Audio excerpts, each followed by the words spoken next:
Hey everybody, this is just a simple comparison of Google Chrome on Windows 10, which you can see here, versus Google Chrome on EdUBudgie, which I have running here in a virtual machine, as I did before. Now, a couple of things. One, again, this is running in a virtual machine, so it's going to be a little bit slower than normal. Two, it's running off of my phone's internet, so the internet's going to be a little bit slower than what you would actually have in a classroom. But hopefully you'll get an idea of how it's just regular Chrome. I think that's something that people are nervous about because, especially back in the days of like Internet Explorer, when you would go to a new browser, there would be these incompatibilities, general sort of funkiness. And, since that time, talking, I don't know, mid 2000s, right? Since that time, Chrome has really taken over, and they did a good job of being really cross-platform compatible, just really across the board. And so the Chrome experience that you have on Windows is the same as it is on Linux, is the same as it is on Mac, and that's just sort of what this is to illustrate by just opening up and showing you a couple of different commonly used websites that teachers use. So like for instance here we've got Kahoot opened up. To be honest, I don't have logins for most of these sites. I never really liked Kahoot all that much, but some 9th graders like to use it, and possibly 10th graders. There are others in here, like Class Dojo I think is for younger students, but the point isn't really to look at the tools. The point is so that you can understand that any tool that you use on Google Chrome is going to work equally as well on Linux, on EdUBudgie Linux specifically, as it would on Windows 10, because they're effectively the same exact thing. So like, I don't know, here's Kahoot. You can see it looks exactly the same. Again, a little bit slow because it's running through my phone and it's on a virtual machine, but here is EduTopia. And frankly, to find these, I looked up something like top websites that teachers use. It was all. So I don't know who uses these. Again, I didn't use most of these myself. But as you can see, this is the same, right? So as I switch between virtual machine that you see here in VirtualBox and Google Chrome, you'll continue to see that. This one's Teacher Vision. Popular resources, summer reading choice board for elementary grades. So hopefully this is a boring video, actually. It ought to be, because there shouldn't really be any difference whatsoever, and there's basically not. And that's why Chrome OS works well as well. Chrome OS, if you don't know, is based on Linux. But as I mentioned in previous videos, is also very limited. So the Chrome that's in Chrome OS, I think actually they use a Debian-based Linux version as sort of the core, which I keep saying in videos that this is based on Ubuntu. Ubuntu is based on Debian. That's just sort of the way that Linux works, where you do what's called forking, where you fork off of another distribution oftentimes. You can certainly create bespoke Linux distributions, but if you go to the EdUBudgie website, you'll see the reason why, and that's basically that I, as an individual, have made EdUBudgie, but I can't really offer great support, unless I'm working for like a board of education or a school or something like that, which would be great. But as a hobbyist, I'm only one person, and so if a school needs support, they can get it directly from Ubuntu. But in terms of Chrome, that really shouldn't ever be the case. Let's have a look at Class Dojo here. I know that's one that I've seen used. I think, again, it's for younger students. And unfortunately, like I said, I don't have logins for any of these, so I will show also, yeah, you can see this is exactly the same. I will also show Microsoft, I think I can, and Google in a moment here. You can see we've got Quizlet, TED-Ed. Videos will play exactly the same.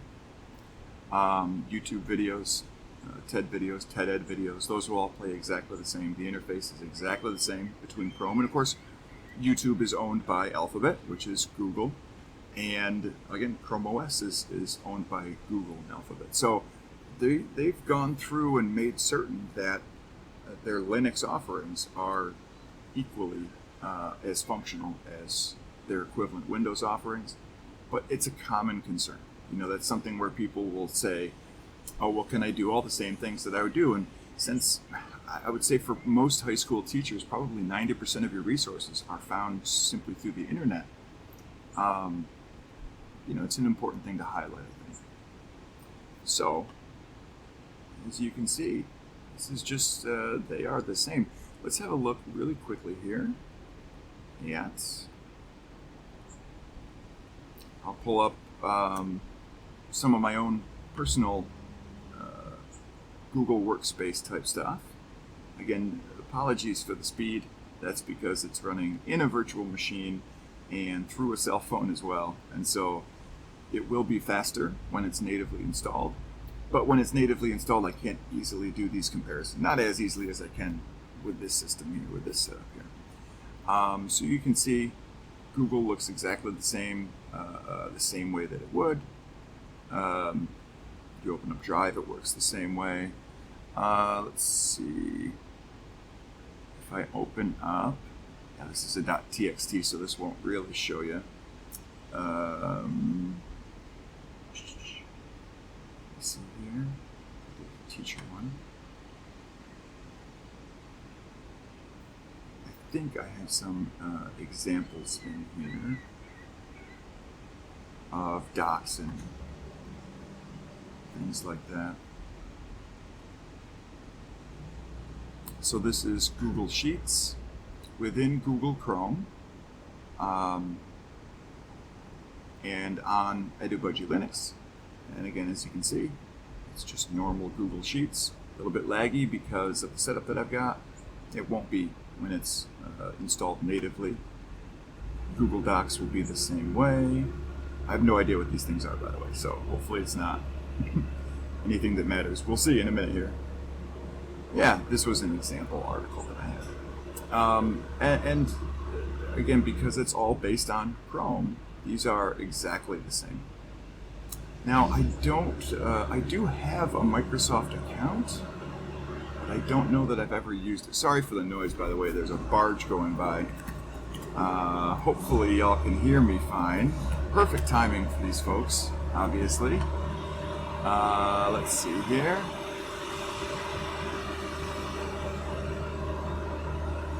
I'm not going to sign in right now, but suffice it to say that you should be able to sign in without an issue. This is an old account that I had. I've used, the best thing I can say about Microsoft is I have used it on Linux, on Ubuntu Linux, which again EdUBudgie is based off of, and it's worked perfectly fine. Oftentimes what you'll get, one of the issues that you'll get is font problems, where the font that you created the document in is not available on the operating system that you're using. And that's oftentimes the problem with PowerPoints as well, but certainly with documents. And so when you go to convert it, or you go to open it up in, say, Office for Mac 2016 or whatever, but you created it on Office for Windows 2016, you'll find that it just looks a bit different. The formatting's off. Again, the font size will be off, or the font itself will be different. That's something that I took care of in here by making sure to have fonts installed from a multitude of different platforms. This is going to open up slowly because there are so many fonts installed in here, actually. But for instance, Google has a set of open source TrueType fonts that are included in here. This might not even, it might take a while to open up because it's on such a slow system right now. But the point is that shouldn't be an issue. So I've had this occur on Mac as well, where I created something in Windows, but then switched to my Mac installation on this Dell as like a Hackintosh, and it just didn't look right.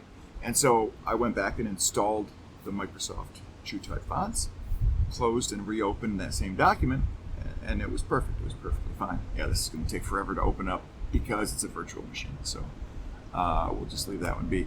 But again, fonts shouldn't be an issue on here. What you'll see is that the compatibility between Chrome and Chrome is exactly what it ought to be. It's cross-compatible regardless of operating system, regardless if it's Chrome OS, Windows, Mac, or EdUBudgie Linux. And this has really come a long way since, even 8 or 10 years ago in terms of Linux. When you would try to use it back then, you'd have issues with it. And it's just not the case today. YouTube will work perfectly fine. I don't want to open up any videos simply because it's going to run slow since it's in a virtual machine, since it's through my phone, but they'll work as well. So anyways, that was all this one was, just a quick comparison of basically Chrome, so that you could see that Chrome is the same. There is one tiny difference, which I'm not sure if folks picked up on yet, but you'll see when you look here, there's no title bar on top of this, but there is here. That's something that actually can be removed. You can take away the title bar if you want to get that little bit of extra space back, but I kept it on there simply to be for the appearance to be similar across all of EdUBudgie, because everything else you open up has that similar title bar and closes with the buttons over in the left-hand side rather than the right-hand side. But that can be taken away as well if a user doesn't want to have that space taken up by that bar. Other things like, I think it's F11 to go full screen, if I'm not mistaken. The same full screen function will work on Windows, which as it will on Linux, and with Chromebooks. Let me see here. With Chromebooks, you'll know that you don't have the function keys up at the top. That's a common kind of annoyance with Chromebooks, where rather than having the function keys, they'll have, I think, back, forward, refresh, home, search, some other things like that, not function keys. If that's the case, and they won't have volume keys and what's the one, screen brightness keys. If that's the case and you want it to act more like a normal keyboard, you can come to download here and you'll see my MediaFire Chromebook Tweaks script. And click on that and you can download this script. It's a small 5 kilobyte script. And run that after installing this onto a Chromebook. Now that's something I did not include, because what it does is it remaps those top keys on a Chromebook to mimic the functions of the function key. The reason I didn't include it by default is I don't know what proportion of people are going to be installing this on a Chromebook versus on a regular Windows PC or even on a Mac PC or laptop or whatever. And so I didn't want the keyboard mappings to be mixed up because of that. So I did not install it by default, but it can quickly and easily be installed by your IT administrator. It's free. I didn't create it. Someone else created it. I'll have to find who that was and give them the credit that they deserve. But it's the instructions are right here. So you download it, open this folder, CB Fixes and Tweaks Master, open in Terminal and run sudo shell, sudo sh, CB Fixes and Tweaks.sh. And after that, you'll have to enter the administrator password for the Chromebook, for the computer, which your IT admin ought to have if he or she set it up correctly. So not an issue. After a quick reboot, your top keys will no longer function the way that they do on Chromebooks. They'll function as regular function keys, F1, F2, F3, and so on. And so then when you hit F11, it will go into full screen, just like Chrome normally ought to do. And the same will happen on EdUBudgie Linux, as you see there. So that's about it for this one. Hopefully that helps some folks out. The idea here isn't to show you how to use Chrome. The idea is to show you that what you've gotten used to on Chrome and Chrome OS and the Windows is exactly 100% the same with EdUBudgie. If there is any difference, I've never seen it, other than, like I say, the fonts, but because I've made sure to try to include as many fonts and different font packages as I could within EdUBudgie, I don't think that you'll find that that's a problem. Now, on very slow computers, when you go to change the font in WPS Office, sometimes it's a little bit slow because there's so many that need to be loaded because you have so many options. But that's only on really the slowest, and opening this up in virtual machines, 99% of the time that's not going to be an issue. And even then, it's just, you wait a few seconds longer and then you get the full assortment of fonts that are available to you, and you can choose which one you want from there. Anyways, yeah, that's all I got for you today. Thanks, everybody. Enjoy. And if you like EdUBudgie, go to edubudgie.com, or tell your IT admin to go to edubudgie.com if you're not comfortable with installing it yourself. And again, you can install this on the same computer as Windows. You can have Windows and EdUBudgie on the same exact machine, so that when you go to boot it up, you choose, I want to boot to EdUBudgie or I want to boot to Windows, and it will just use some of the existing free space, so you don't have to pay for any hardware upgrades or anything like that. The one thing I'll say is you want to use it on a machine with an SSD, solid state disk, but also you wouldn't want to use Windows 10 on a machine unless it had a solid state disk as well. So if you're not running an SSD now, and you're already dealing with that pain. So anyways, head on over to edubudgie.com, go to download. You can download either with torrent or download directly from MediaFire or Google Drive. It'll take a few minutes because it's about 6 gigabytes in size. And then enjoy, and please send me your feedback. You can go to the contact list here. You can obviously comment on this video as well, but here you've got email, YouTube, LinkedIn, and Twitter. Let me know what you think. Any questions, comments, hostile disagreements, etc. I'm always open to suggestions and so on. So have a great day.